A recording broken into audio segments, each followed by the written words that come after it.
All right, this will be for polynomial functions in Chapter 7. Some of this stuff we covered already, some of it will be new. So the main definition for a polynomial function, it has no x that is under the square root symbol, and it has no x's in the denominators. Now the degree on the polynomial function is the greatest exponent on the variable. Okay, we'll get to that example in a minute. And the leading coefficient is the coefficient that is multiplied by the variable with the greatest exponent. All right, so here's a simple example. I purposely did not write it in order. So see if you can get the degree and the leading coefficient. All right, so the degree, you look for the greatest exponent on the variable. This is x to the first squared. This is x to the third right here. So it's degree 3, okay? Or you can say third degree. All right, pretty simple. And the leading coefficient, you look at the term with the greatest exponent, and the coefficient that is multiplied times x is clearly -4. All right, so that's it. All right, so let's talk about end behavior of graphs. And on each scenario, I am going to abbreviate expo. That will be the greatest exponent, and LC will be leading coefficient. All right, so let's look at the graphs. So in the first scenario here, figure 7.1, we see the part in between here is a dashed line because we don't know what happens in between. We're basically focused on the end behavior. And we can see this graph as x gets greater, y gets greater. Okay, so basically the x heads in the positive direction, and also the y heads in the positive direction. All right, and then on the other end, as x heads in the negative direction, the y part of the graph, the vertical part, goes in the positive direction. All right, so in this case, this is when the exponent is even,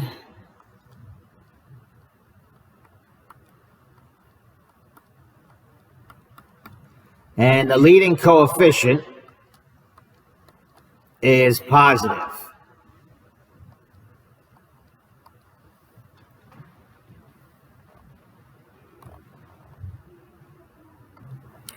Now, in the next case, we see this graph is going down and to the right. So in this case, as x goes in the positive direction, the y goes down or in the negative direction. And on the other end, as it goes to the left, it goes down. So as x goes in the negative direction, the y also goes in the negative direction. Again, we don't know the middle portion of the graph. That's why these lines are dashed. Okay, so we're basically just focusing on the ends or the end behavior. So in this case, in this graph here,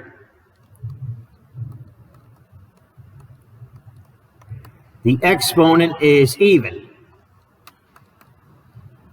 and the leading coefficient is negative.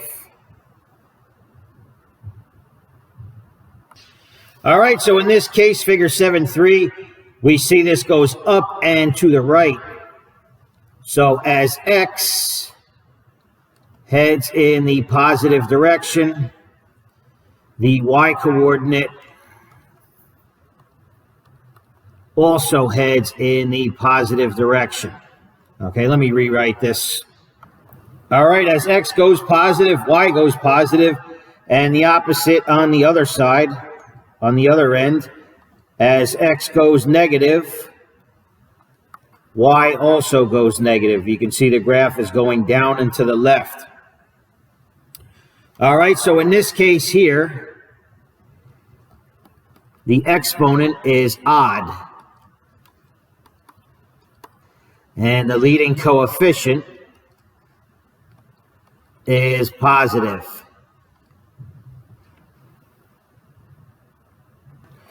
All right, in the last case, we see this end is going right and down. So as x goes positive, y goes down or negative. And on the other end, this is going left and up. So as x goes negative, the y coordinate goes positive. All right, so in this case, the exponent is odd, and the leading coefficient is negative. All right, some quick examples match the graph of the given function with one of the graphs in 7.1 through 7.4. Okay, so the first one, I'll just call this example 1. All right, and if we look for the highest exponent, usually it's written in order, but not always. This right here, the 5, is the highest exponent. Okay, so this right here would be the leading term. All right, and we see that the exponent is a 5. All right, so the exponent is odd. And if you look at the leading coefficient, that is positive 4. So the leading coefficient, we can just say that's positive. All right, so that's it. We just look for the graph that's the exponent's odd and the leading coefficient is positive. So this is for example 1. All right. And odd and positive is this drawing right here. This is what it looks like. All right, so this one matches example 1.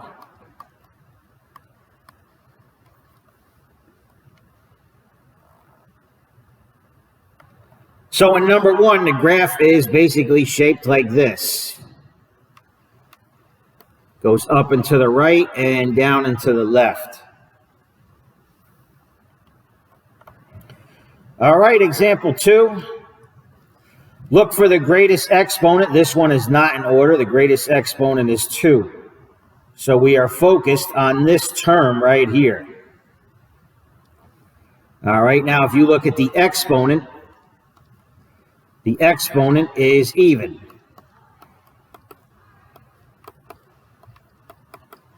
If you look at the leading coefficient, that's negative 6. So the leading coefficient is negative. All right, so we just want to find the graph that's even and negative. All right, so if we scroll up to our notes here, this one right here, this is even and negative. So it basically goes down and to the left and down and to the right. Again, we're just looking at the end behavior, the middle portion, we don't know. All right, so this one matches example 2. So in example 2, the graph is basically shaped like this. All right, it goes down and to the left and down and to the right. We don't know the middle portion, but that's basically what it's shaped like. All right, example 3. Look for the greatest exponent. We can see right here, that's a 3. So we're looking at this term. And right here, we see the exponent is odd. And if you look at the leading coefficient, that's a negative 2. So we don't worry about the 2. We just know that it's negative. All right, so it's negative and odd. So let's find that one. Negative and odd is right here. Okay, so this one matches example 3.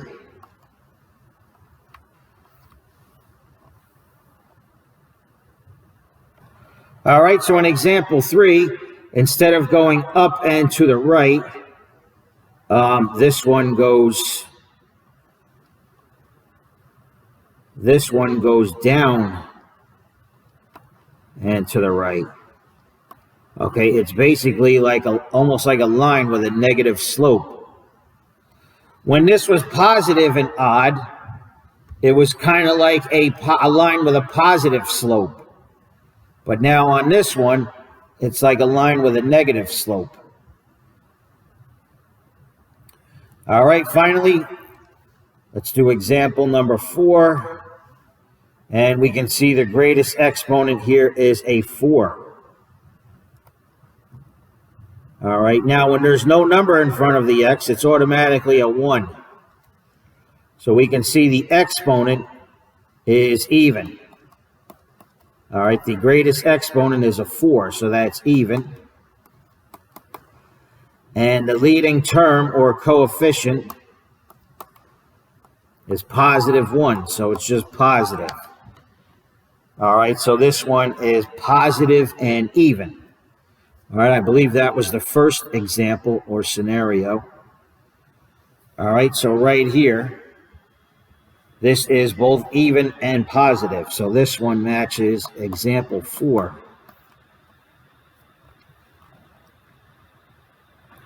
All right, so what does the graph look like in example 4? Well, it's basically like this.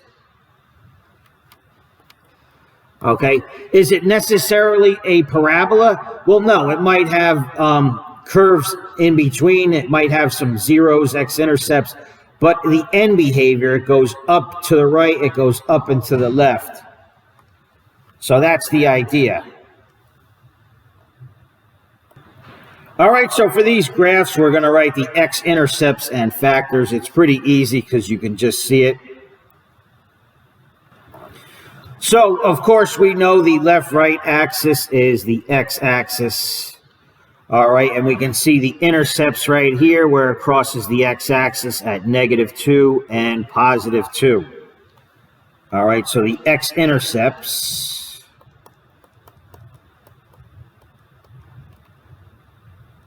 are just -2 and +2. All right, no big deal. And for the factors,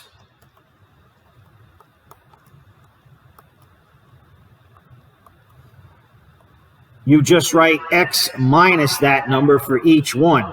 So the first one would be x minus -2, which of course is the same as x plus 2.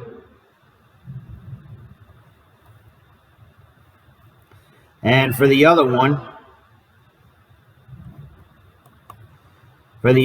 that's just going to be x minus 2.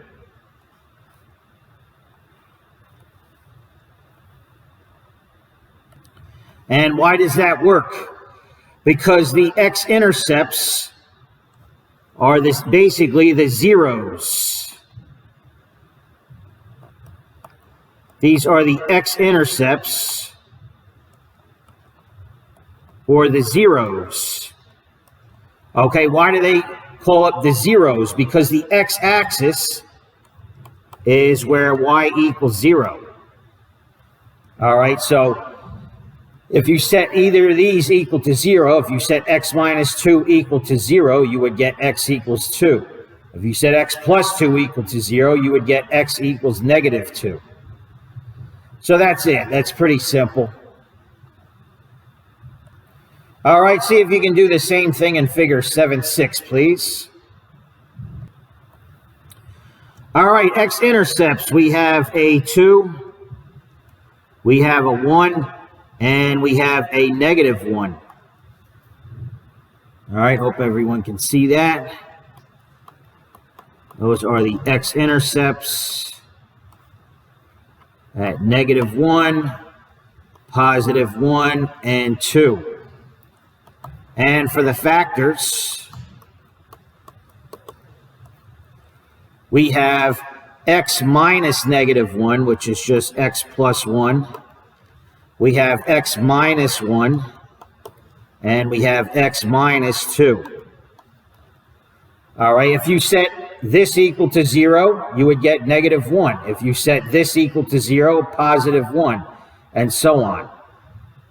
All right, we're not doing exponents on these, so we don't know the exponents. We're just writing out the factors. All right, last one. We see the exponents, the x-intercepts at negative 3, 0, and positive 2. All right, so that's negative 3, 0, and positive 2. So the factors,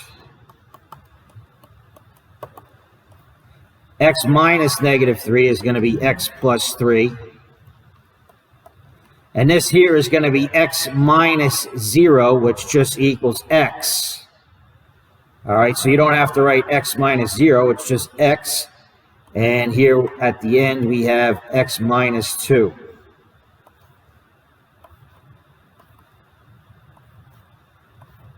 So those would be the factors. All right, so if you want to sketch the graphs of polynomials, there's a few things you could do. You want to plot the x-intercepts or the zeros. Okay, we just covered that. You want to plot the numbers in between the zeros, so we're going to plug in points there.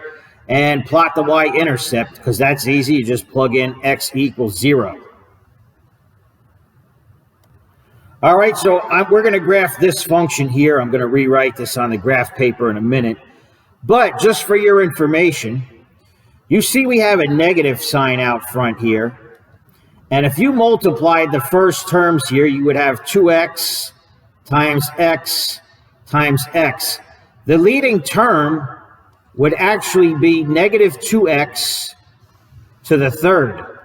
All right, and since the exponent is odd and the leading coefficient is negative, the graph is basically going to be shaped like that.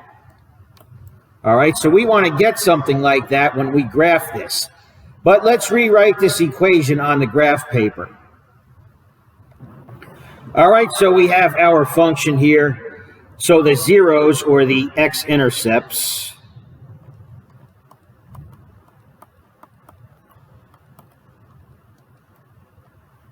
you just set each one equal to 0, okay? If most of you can do this in your head, but if 2x minus 1 equals 0, you're going to get 2x equals positive 1 and x equals 1/2.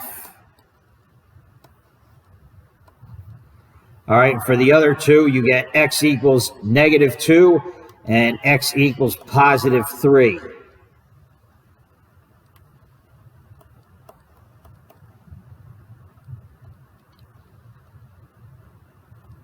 All right, so those are the zeros. So we can plot those first. All right, we have 1/2. So that's going to be exactly in between 0 and 1. And we also have negative 2 and positive 3. All right, so we have 3 intercepts.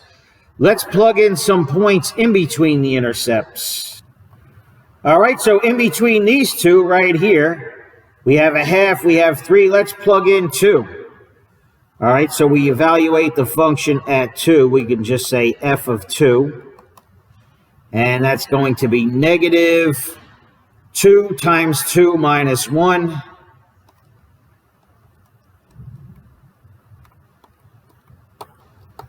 And then we have,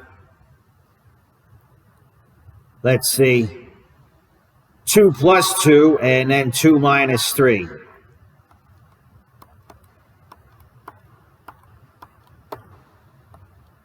All right, so we're just plugging in 2.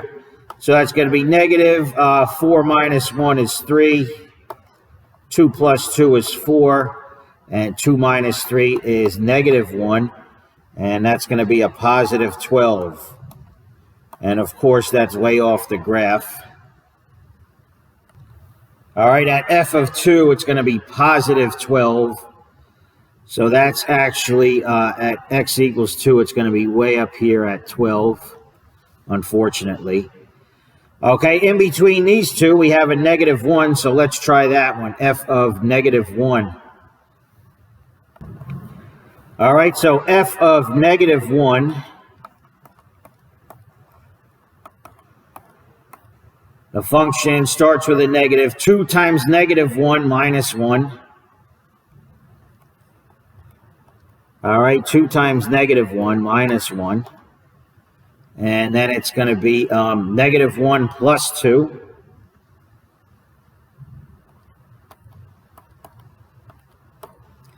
And then it's going to be negative 1 minus 3.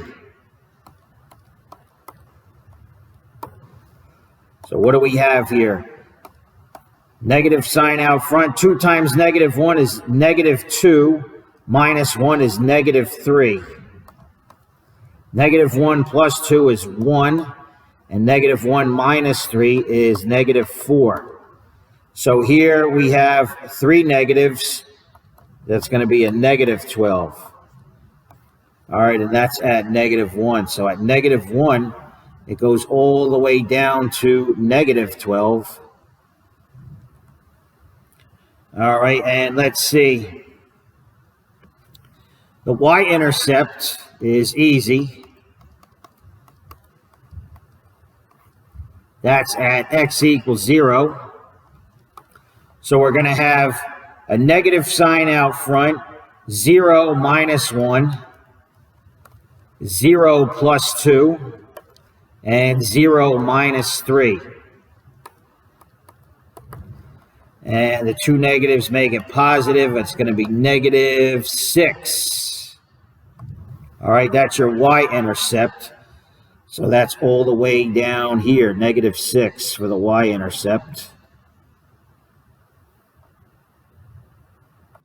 So really, that's enough for me. You can plot one point. You can plot 1 point to the right of the last 0 and plot 1 point to the left of the last 0 if you want.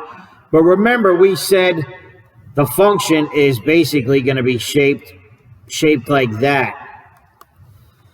All right, so let's see. Let's see. This is a tough one here. We have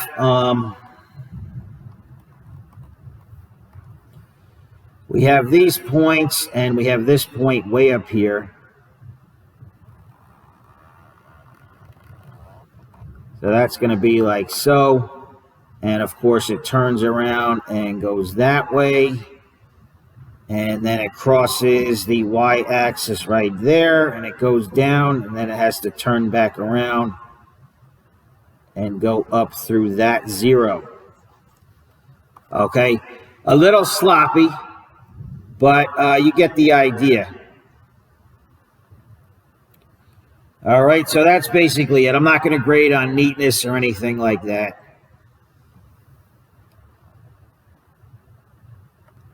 So to sum it up, I did the x-intercepts or the zeros.